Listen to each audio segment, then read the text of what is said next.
A gente trabalha juntamente com a Óculos já há bastante tempo, mais outras empresas, mas o mais importante quando a gente fala em cirurgia refrativa e fazer o screening para ectasia, eu acho que a gente tem que primeiro entender o problema, entender o que a gente está buscando fazer o screening, como vai fazer isso e certamente o papel da tecnologia para fazer diagnóstico mais avançado. Ectasia foi descrita pela primeira vez em 1998, pós-LASIK, em um paciente dito como forma frustra de ceratocone.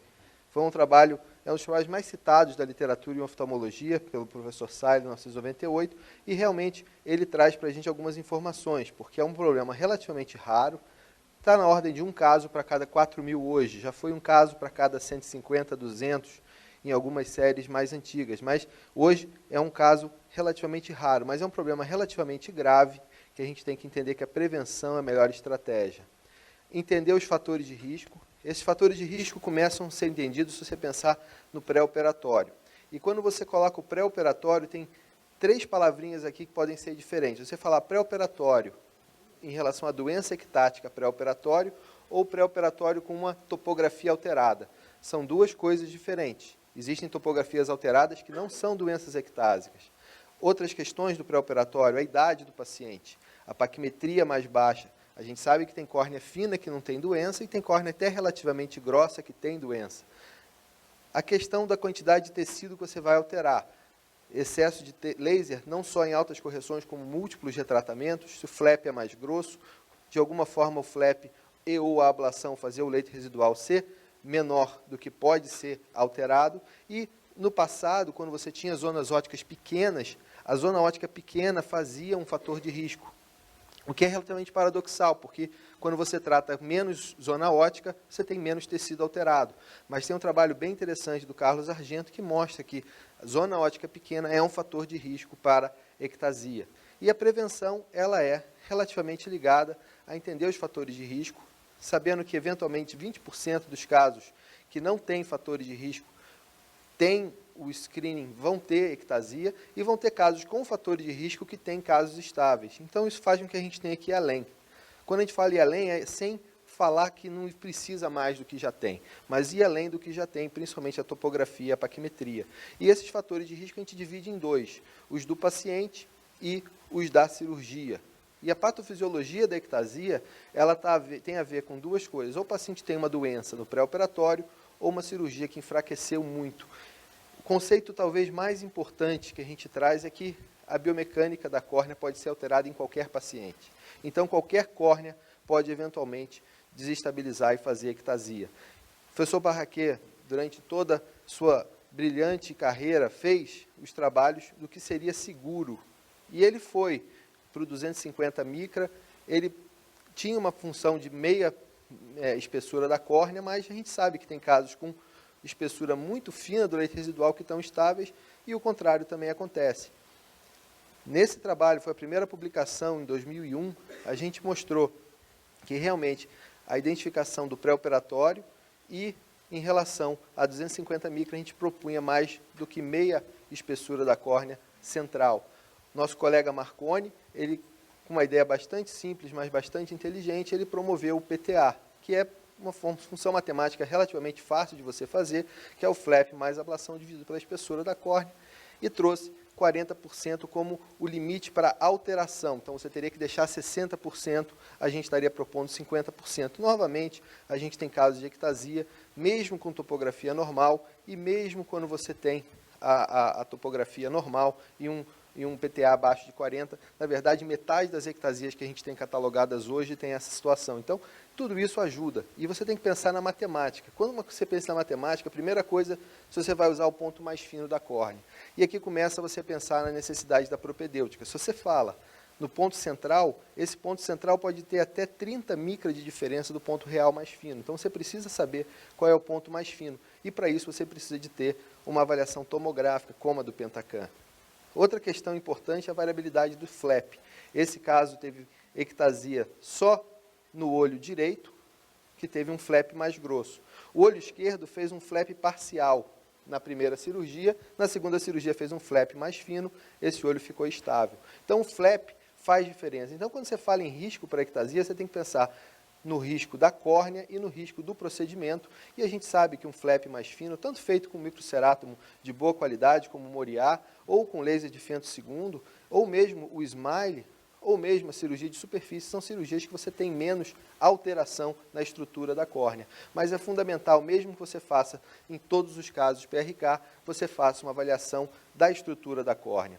A variabilidade da estrutura da córnea vai determinar o que você pode alterar ou não, o que seria o leito residual seguro. E esse leito residual seguro vai determinar que o fator de risco é a susceptibilidade da córnea. A ectasia ocorre por uma falência biomecânica e essa falência biomecânica ela vai ter um afinamento e protrusão da córnea e qualquer córnea pode ser desestabilizada, o que varia é que uma córnea pode ser mais, outra pode ser menos resistente. E para isso você precisa entender a córnea. Topografia vem do grego, avaliação superficial da córnea, você faz uma avaliação do mapa de curvatura. A tomografia também vem do grego, você faz uma avaliação da tridimensional da arquitetura. E o Scheimpflug é a forma mais comum de você fazer essa avaliação tomográfica. Além do Orbiscan, que realmente é um aparelho que trouxe bastante informação, a grande vantagem inicial que a gente viu no Pentacam foi que você via a imagem de Scheimpflug. A imagem de Scheimpflug ela tem muitas aplicações, além da avaliação de curvatura, de estrutura da córnea, para você entender a patologia da córnea. Então, essa imagem de Scheimpflug ela ajuda você até a entender se o exame pode ou não ser confiável, o que foi crescente junto com a avaliação do aparelho. Entretanto, a topografia permite que você faça uma avaliação do filme da superfície e a Oculus tem um aparelho de topografia com plácido que você tem uma forma não invasiva de avaliar o filme lacrimal. Então, você tem o break-up time não invasivo e você pode dinamicamente ver como é que essa lágrima está se distribuindo nesse mapa de cores e você pode ver onde está quebrando e quando está quebrando de acordo com a estrutura, o que traz para a gente informação bastante útil para o screening de olho seco, disfunção lacrimal. O Keratograph 5 ele traz essa situação com o benefício de ter cores e essas cores, além disso, você tem vários filtros que você permite inclusive ver as glândulas de meibômios, você pode fazer filtros para avaliação também da superfície da córnea. Topografia irregular não quer dizer que seja sempre ectasia. Esse é um caso de distrofia da membrana basal. Essa distrofia da membrana basal não é ectasia. E isso é importante a gente poder identificar e é por isso que a tomografia ganha uma situação de você poder aumentar a sua especificidade, de você detectar o que não é alteração. Esse talvez seja um dos casos mais interessantes. Esse paciente fez um PRK, ele tinha um encurvamento progressivo, e esse encurvamento progressivo estava sendo determinado como uma ectasia. Aqui fica óbvio para você ver a avaliação da superfície da córnea, você vê a biomicroscopia, a imagem de Scheimpflug e que tem um engrossamento da córnea. Esse paciente não tem ectasia. Aí você fala, então a topografia não é mais importante? Na verdade, não. A topografia ela é capaz de detectar os pacientes que têm alteração classicamente. 1% nesse estudo em Washington, no início do meu fellow, a gente conseguiu identificar que a maioria desses pacientes ainda tinha visão corrigida de 20/20. E se você não souber ler esses mapas, você vai ter realmente uma situação muito desagradável, porque esses pacientes têm 20/15 de visão corrigida, 20/20 de visão corrigida, eles têm córneas fracas. Esse é um paciente já aqui no Brasil, em 2007, 20/20 de visão, e essa topografia ela é sensível para detectar a doença. Essa topografia ela é fundamental porque a avaliação do risco para ectasia, aqui o trabalho muito importante feito pelo Brad Rundeman, é que você pode fazer de uma forma composta, você pode juntar e você pode dar pesos para esses fatores de risco. A idade, a paquimetria, o padrão topográfico e o leito residual são todos importantes nesse sistema de pontos. A gente fez um trabalho que olhou a variabilidade da classificação subjetiva. Então, a gente olhou para essa classificação topográfica, a gente mandou esses casos, sem saber, sem falar para os colegas o que eram esses casos, de 1 a 25, 1 a 11 é o pré-operatório de pacientes que tiveram ectasia. Do 12 ao 25 são pacientes que operaram e ficaram estáveis. Os colegas que fizeram essa avaliação objetivamente, fizeram essa avaliação, não sabiam qual era a classificação do paciente. E eles, basicamente, tinham os outros dados e eles botavam a classificação topográfica. E o interessante é que a gente teve, dos 25 mapas, a gente teve 68% com uma classificação que variou de 0 a 4. Ou seja, uma variação muito grande. Tem gente que fala que isso é super normal, tem gente que fala que isso é super alterado. A média de concordância foi de 57%, só um caso que teve 100% de concordância. Aí a gente pegou os mesmos mapas e mudou a escala. E mudou para os mesmos examinadores, todos eles treinados em cirurgia de córnea e cirurgia refrativa. E essas classificações vieram novamente alteradas, que você aqui, uma classificação até mais alterada ainda do que uma classificação de 1.5, essa classificação de 0,5, e essa classificação também trouxe uma seguinte situação. Tiveram casos que passaram de 0 para 4 e casos que passaram de 4 para 0, de uma classificação para outra. Então, não é correto você falar que essa escala ela é mais sensível sempre. Ela pode ser, eventualmente, considerada mais normal do que mais alterada. E é por isso que a gente precisa de padrões objetivos de parâmetros para a gente poder identificar o que está acontecendo. Então, o que a gente está buscando? A gente não está buscando só ceratocone, esses casos avançados de ceratocone, a gente está buscando as formas iniciais, suscetíveis da doença. E o que a gente chama de forma frustra é uma forma confusa da doença. É uma forma que a gente não tem uma definição, e talvez esse nome não seja o melhor possível, principalmente porque muita gente confunde essa forma subclínica de ceratocone com um padrão suspeito de topografia, que seria o padrão suspeito topograficamente. E esse é o grande exemplo. Esse paciente tem uma topografia absolutamente normal e tem 20/15 de visão e é o olho contralateral daquele paciente. Então, a gente precisa entender o que é a forma frustra de ceratocone. Descrita por Amsler mais de 50 anos antes da topografia computadorizada, ela foi revivida pelo editorial do Kleiss, que seria o olho contralateral com topografia normal de um paciente que tinha ectasia detectada no outro olho. Eu tomo cuidado de falar que tinha ectasia detectada no outro olho, porque muitas vezes essa ectasia não é exatamente ceratocone. E a gente vai chegar lá para vocês entenderem sobre isso. Mas para isso vocês precisam entender a diferença do P e do M. Tomografia. Tomografia é uma avaliação tridimensional. Você tem a elevação anterior e a elevação posterior. A imagem de Scheinfeld ela é capaz de dar para a gente essa avaliação tomográfica. Isso aumenta a amplitude de foco e permite, com esse sistema de triangulação que você tem da lente, da imagem e do sistema do objeto, você vai ter uma capacidade de identificar melhor. Isso você pode fazer na lâmpada de fenda e certamente é essa informação que você vai analisar com a tomografia. Essa é uma imagem antiga do Belling que você tem, o DSEC, que você tem duas situações interessantes. E quando você melhora a limitação do ED, de identificar o que é córnea, você vai treinando cada vez mais o aparelho para identificar o que é córnea, o que é humor aquoso, para aumentar a nossa capacidade de usar o aparelho. O que é o Pentacam? O Pentacam é uma família de aparelhos, você tem o Oculizer, junto com o Pentacam, que fazem essa avaliação da córnea do segmento anterior para dar essa grande quantidade de mapas. E quando você faz isso, você precisa entender de uma forma objetiva como é que você vai usar essa tecnologia para o seu dia a dia. Você tem mapas de curvatura tangencial e curvatura sagital, tanto da face anterior como da face posterior, e você tem que entender um pouco se você quer mapas mais sensíveis ou mapas com mais suavização. E essa situação geométrica para você entender que você tem um eixo, ou então se você vai ver ponto a ponto em relação ao raio de curvatura. Todos esses mapas vão ser influenciados pelas cores. Essas cores, elas podem ter padrões de variação do intervalo entre as cores, da cor mais fria e da cor mais quente. A gente fez uma proposta de uma escala de cores, tanto para a curvatura como para a paquimetria. E isso ajuda a gente a melhorar no contraste, você ter cores mais quentes além do vermelho e até mais frias além do azul. Isso com base em estudos estatísticos, a distribuição da população normal, para você ver o padrão de corte e o ponto de doença.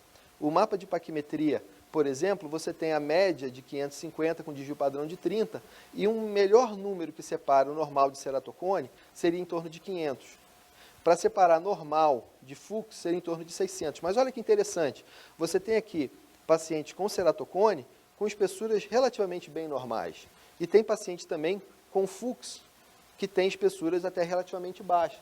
Mas você tem que entender que o melhor ponto de corte é 601. E aí você tem essas curvas, que é a curva de ROC, a Receiver Operating Characteristics Curve, que você faz uma curva que você vai vendo para cada ponto, você vai vendo a sensibilidade e a especificidade. Quanto maior essa curva, em relação a esse ponto, se aproximando daqui de um L invertido, melhora a capacidade, ou seja, mais sensibilidade, mais especificidade. Então, a gente melhorou essa escala para você ter uma estratégia de separação entre o 500 e entre os 600 para você facilitar a identificação. E aqui você tem uma córnea fina e uma córnea, que eu digo, afinada. Isso é importante para entender porque você consegue correlacionar isso com os gráficos que a gente já vai descrever. Em relação à curvatura, o melhor ponto de corte para doença, aqui olhos bem normais e olhos com ceratocone, seria 48. Então, 48 seria um valor que a gente coloca de uma forma mais estratégica do que a escala que seria, vamos dizer assim, o nosso benchmark, que seria a melhor escala até então, você coloca o 48 de uma forma mais estratégica para você poder melhorar a separação. E aqui você vê um exemplo de um paciente na escala do Smollett Class e aqui na nossa escala que você vê um pouco mais de detalhe. E esse D que aparece aqui é uma normalidade, esse paciente tem ectasia no outro olho. Os mapas de elevação é um tema que o Michael Belling é a pessoa que tem mais propriedade para falar isso no mundo. O registro da elevação deve ser feito com uma referência, e essa referência vai dizer o que está acima e abaixo dessa referência, e esses mapas vão ser importantes para você identificar. O ponto mais importante que eu sempre chamo a atenção quando eu falo de elevação é você entender que você deve colocar um limite para a área que você está calculando o Best Fit Sphere. Se você usa 9, se você usa 12, você vai ter mapas bem diferentes para representar a mesma córnea. Uma grande questão se era Best Fit Sphere ou Toric Ellipsoid, que é exatamente a representação geométrica que você está mudando, é que as duas formas funcionam, só que o valor de corte para o ponto mais fino, para a elevação no ponto mais fino, para o Best Fit Sphere é 19, para o Toric Ellipsoid é 12, porque você bota mais matemática para você encaixar aquela esfera na córnea e você tem mais capacidade de identificar similaridade com a córnea e com a medida. Então, se você pega um paciente com cone leve, o Best Fit Sphere facilita a identificação da normalidade do que o Toric Ellipsoid. E muitas vezes esse valor pode cair abaixo daquele ponto de corte, e aí vem a vantagem do Best Fit Sphere, na minha opinião. Belling vai certamente estar estressando a grande importância dessa elevação avançada, que você tem uma zona de exclusão, e essa zona de exclusão magnifica as alterações que você vai ter. Se você tem uma córnea normal, a diferença nessa zona de exclusão ela vai ser mínima. Se você tem uma córnea com protrusão nessa área de exclusão, essa área protrusa a mais vai aparecer, e isso você tem padrões de normalidade, tanto para a face anterior como para a face posterior, que facilitam muito, de forma visível, o mapa. Em relação ao mapa de espessura, a gente tem o ponto mais fino, melhor do que o ponto central. Só isso já é um argumento suficiente para você identificar que o ponto central não é o suficiente. Quando você pergunta para uma pessoa, por que você está então fazendo a tomografia? Essa é uma informação importante, porque o ponto mais fino, independente do tomógrafo que você tem, é melhor do que o ponto central para detectar ceratocone. Isso é estatisticamente superior, apesar de você não ter um aumento tão grande, mas você tem um aumento significante. A grande questão que a gente conseguiu identificar é que existe um padrão de aumento. Esse padrão de aumento, a córnea fina normal, ela vai aumentando de espessura para a periferia em relação à diferença de uma córnea afinada com a mesma espessura, mas que aumenta para a periferia de forma mais abrupta. Aí você tem círculos concêntricos no ponto mais fino, que você vai determinar como é que essa córnea engrossa para a periferia, e isso tem uma relação com a normalidade. Obviamente, se você vê 3 córneas na imagem de Scheinflug, você não vê muita diferença, mas uma córnea normal, uma córnea com ceratocone leve e uma córnea com Fuchs inicial podem ser identificadas facilmente se você olhar esses gráficos. E, novamente, os padrões de cores não são muito diferentes. Então, a gente precisa de parâmetros clínicos, a gente precisa de definir o normal e a doença para fazer esses estudos estatísticos. Esses estudos estatísticos, quando você olha para o D, é o padrão mais importante de diagnóstico. Então, aqui tem um exemplo, um paciente que tem uma curvatura normal, o outro olho com ceratocone, na verdade com ectasia, e o outro, o olho direito, mostra que ele tem, na verdade, uma forma subclínica de ceratocone que é detectável na tomografia. Esse olho direito é uma forma suscetível, que não tem doença ainda, mas já tem avaliação tomográfica detectável. E, obviamente, o olho contralateral tem alteração maior. Um estudo mais amplo, com 241 pacientes com essa forma subclínica, com o olho normal, enquanto o outro olho tinha ectasia, a gente vê que existe realmente uma grande similaridade desses olhos na nível de curvatura, o IHD, que é um índice de curvatura. Quando você olha para o ART máximo, que é o padrão relacionado da tomografia para o ponto mais fino, você tem uma diferença grande, mas aqui uma grande interseção, que a gente chama de overlap. E essa interseção diminui quando você vai para o BED-D e pode diminuir ainda mais se você fizer índices mais avançados. E é o que a gente trabalha muito hoje para identificar esses olhos de forma mais alterada do que você consegue no BED-D. E essa situação certamente vai vir como benefício do display do Pentacam. O grande problema quando você fala em ectasia é que esses casos, que têm sido os casos mais estudados para identificar a ectasia no olho contralateral, eles eventualmente podem ser ectasias unilaterais. Aqui eu vou mostrar alguns exemplos. Essa paciente usava lente de contato, teve uma úlcera por acantameba, foi muitíssimo bem tratada, salvaram o olho dela, mas ela ficou com um afinamento. E esse afinamento está ligado a uma protrusão. Esse afinamento com protrusão aconteceu só no olho direito.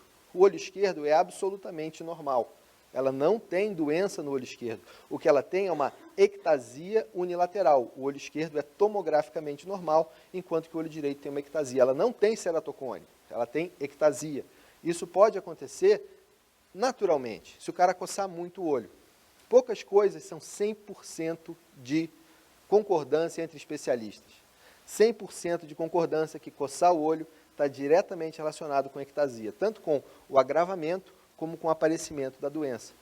E também é consenso que ceratocone unilateral não existe, e também é consenso que ectasia secundária por um processo mecânico pode acontecer num olho só. Então, acabou que aqueles casos assimétricos não são os ideais. O que a gente então está buscando? A gente está buscando casos leves, casos contralaterais. E esses pacientes, eventualmente, têm uma evolução natural. Se você olhar na clínica do dia a dia, 2004 e 2008, esse paciente teve uma evolução para ceratocone natural. Isso é suscetibilidade. Nesse caso aqui, um paciente que operou só um olho, teve ectasia, o outro olho não foi operado. O outro olho não operado tem suscetibilidade. Então, essa suscetibilidade que a gente está buscando, o melhor grupo são os pacientes que fizeram LASIK, que desenvolveram ectasia, e você tem uma avaliação tomográfica para você olhar e fazer essa avaliação retrospectiva.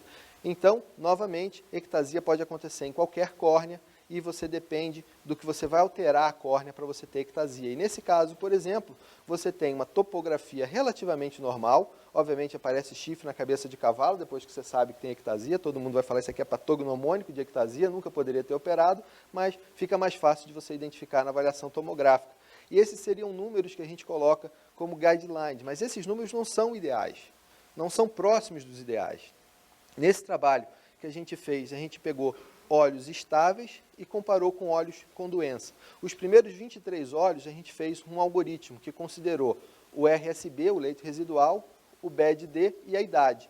E esse algoritmo, ele traz algumas informações, porque você pode calcular o risco, que seria aceitável, que seria abaixo dessa linha, então você bota esse risco de 6,45%, para esse caso de 28 anos com 0,43, precisaria desse leito residual.